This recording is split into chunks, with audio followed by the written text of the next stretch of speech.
ভিক্ষা করে দেশের মানুষ চলবে না। প্রধানমন্ত্রী শেখ হাসিনা বলেছেন, কারো কাছে ভিক্ষা করে দেশের মানুষ চলবে না। রোববার ১৯ মে সকালে বঙ্গবন্ধু আন্তর্জাতিক সম্মেলন কেন্দ্রে জাতীয় এসএমই পণ্য মেলা ২০২৪-এর উদ্বোধন অনুষ্ঠানে এ কথা বলেন তিনি। শেখ হাসিনা বলেন, ৯৬ সালে ক্ষমতায় এসে আমি কৃষির উপর গুরুত্ব দিই, আলাদা বাজেট রাখি।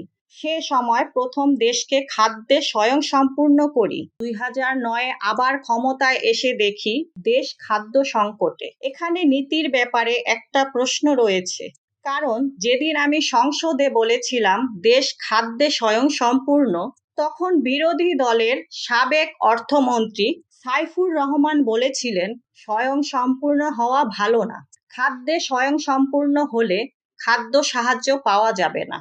তখন আমি উঠে বললাম, কারো কাছে ভিক্ষা করে দেশের মানুষ চলবে না। প্রধানমন্ত্রী বলেন, জাতির পিতা বঙ্গবন্ধু বলেছিলেন ভিক্ষুক জাতির কোনো ইজ্জত থাকে না।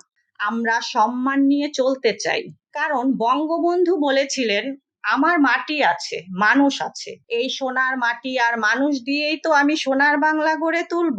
তিনি বলেন, আমি বিশ্বাস করি মানুষের উদ্যম এবং কর্ম ক্ষমতাকে যদি আমরা কাজে লাগাতে পারি, তাহলে এই সোনার মানুষগুলোই তো উপযুক্ত হবে এবং সোনার বাংলা গড়ে তুলবে।